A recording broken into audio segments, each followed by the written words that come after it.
Hello everyone and welcome to a new video on my channel. I'm Adam Ferns, the only person that records on this channel. And this is my top 10 favourite Pokemon from Generation 8, Sword and Shield. They were introduced in. A bit of a disclaimer about this. Most of these Pokemon none of these Pokemon I'm really attached to just yet because the games are relatively new-ish and I haven't played them for a while. So this is just a rough idea.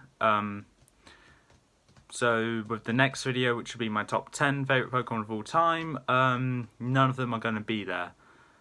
But I still need to make that list, but they won't be there though. Because I haven't really grown a big attachment to them yet, to any of these Pokemon. But I just threw this list together so I got all the generations out of the way. So without any further ado, let's get right into this with, oh wait, hold on, I keep forgetting this. Remember, this is my opinion, so if your opinion is different, please don't tell me I'm wrong.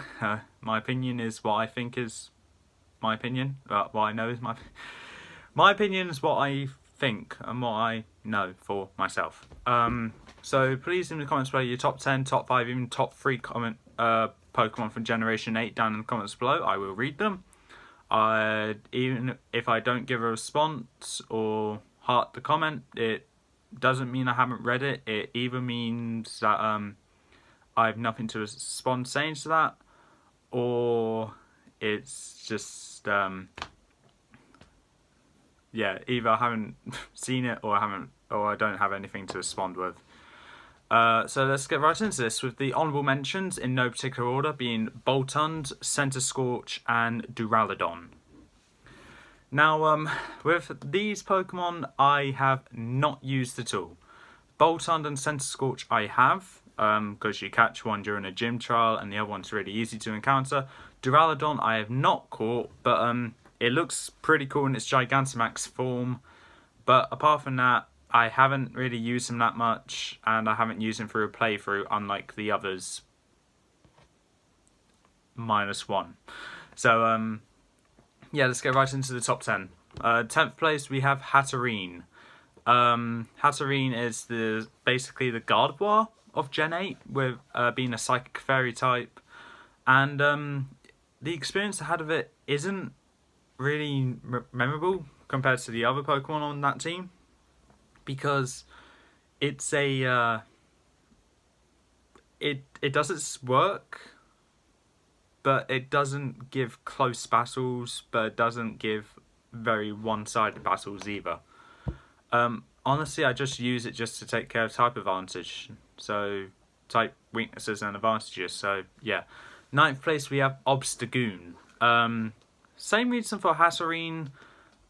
Difference is though, I like this one a lot more design-wise, and I think it's a well-deserved evolution to Linoon, which is always a plus for a rodent. Would have been better if it was Ferret, but what am I going to do? 8th place we have Barrascuda. Now Barrascuda's here is for the simple reason I have used it, but that was in my playthrough when I was using the Fire-type starter. And the reason why I didn't use it in my first playthrough is because I had the Water-type starter. So, yeah. Barrascuda was an incredibly fast Pokemon, though, and a quite hard one to take down if you don't have any Grass or Electric-type moves. First playthrough, that was. Until I went to the daycare. But, when I went to the daycare, I think when I got to the Rock-type gym. So, I was quite way ahead of the daycare, and I didn't think of going in there to get the Pokemon I had there. 7th place we have Cinderace. Now, hands down, the most popular starter from Gen 8. Not my favourite though. I haven't had much good experience with it, but its signature move Pyro Ball and its Gigantamax form looks pretty good. 6th place is Grimmsnarl. One of the... Hold on, that was there. Oh, what was... Okay, so, I have 5 of my original of my first team here, and I don't know what the other one was. It might have been Hatterene, I'm not sure. But Grimmsnarl was another one though. And I'm going to remember it at a really bad time. Okay, Grimmsnarl has a great design, and it was quite hard to encounter in the... what was it called? The woods between the fighting or ghost gym to the fairy gym. It's quite hard to encounter, but when I did, I caught it, and it evolved within no time at all. It helped out a lot against the Dark type gym leader and the Dragon type gym leader until Duraludon came out. Yeah. 5th place we have Eternatus. Now this one is what's known as probably the strongest legendary when it's not captured. But one of the weakest when it is captured, because you can't access its Gigantamax form.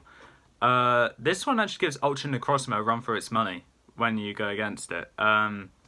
Unfortunately, some people that know the Ultra Necrozma fight is coming, it's not as hard. But when you go against Ultra Necrozma along with Eternatus and you didn't know it's coming, it's pretty hard. Unless you go the dishonourable strategy, which I know someone did with the, 3 people I think did with Ultra Necrozma and Ultra Sun and Ultra Moon. They knew it was coming due to my experiences with it, and they just bought in a legendary to one-shot it, and that I absolutely hate. I lost respect for all 3 of those people for that. I'm not going to say who they are, even if you message me, I'm not going to say who they are. 4th place, but Eternatus, great when it's not captured, terrible when it is. And by far the best legendary in Gen 8, because there isn't that many.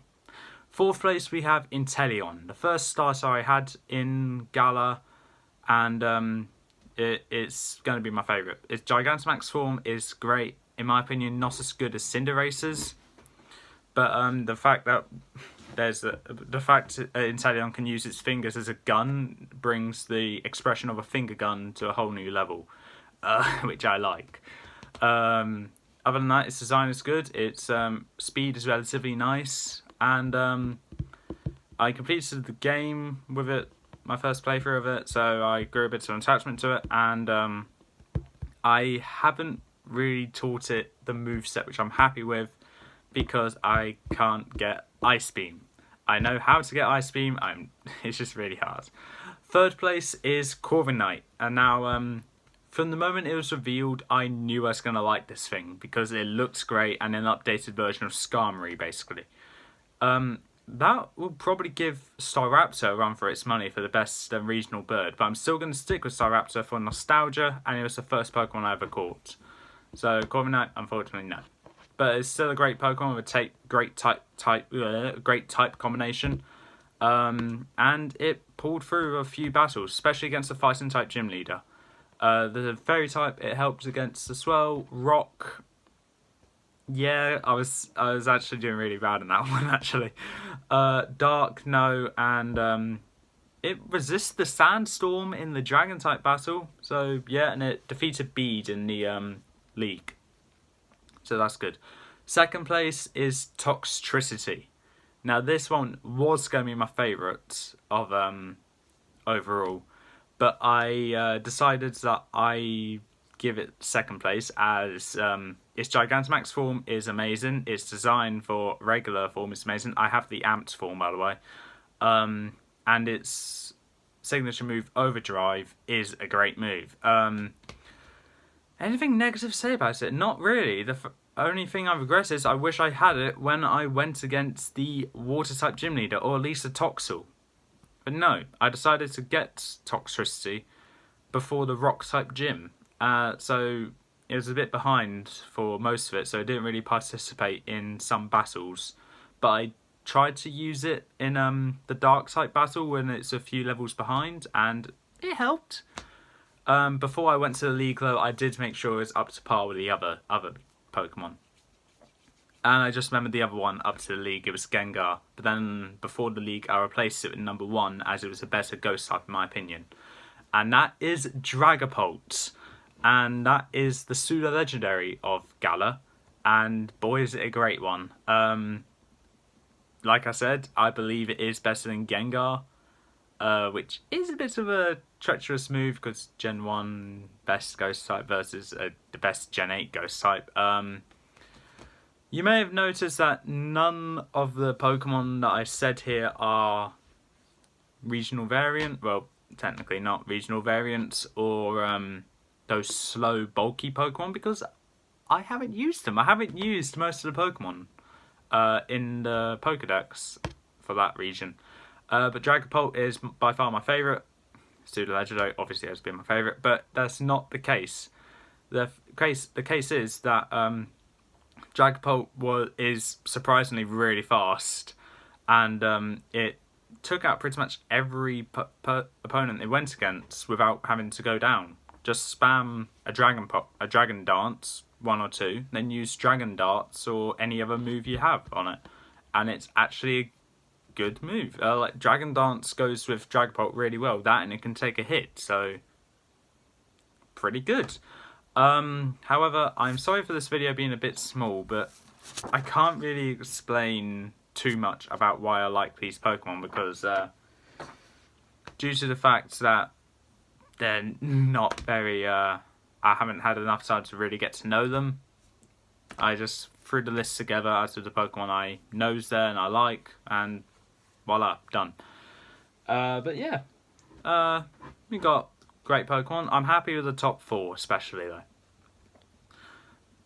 The Eternatus may go back, so Grimmsnarl can get 5th place, and when I figure out what the hell the other Pokemon was, I will, that I had on that original team, I will probably add that on, and if I do an updated version on this. I think it might have been Hasserine, but I still don't think so. Anyway, it was Sandaconda. It was Sandaconda, because I remember it was absolutely terrible in that team. Okay, there you are. Okay, anyway, that's all for this time. If you like what you saw, leave a like, leave a comment, don't forget to subscribe, press the notification bell down the corner below, that corner I think. If not that corner, I still don't know. And I'll see you next time.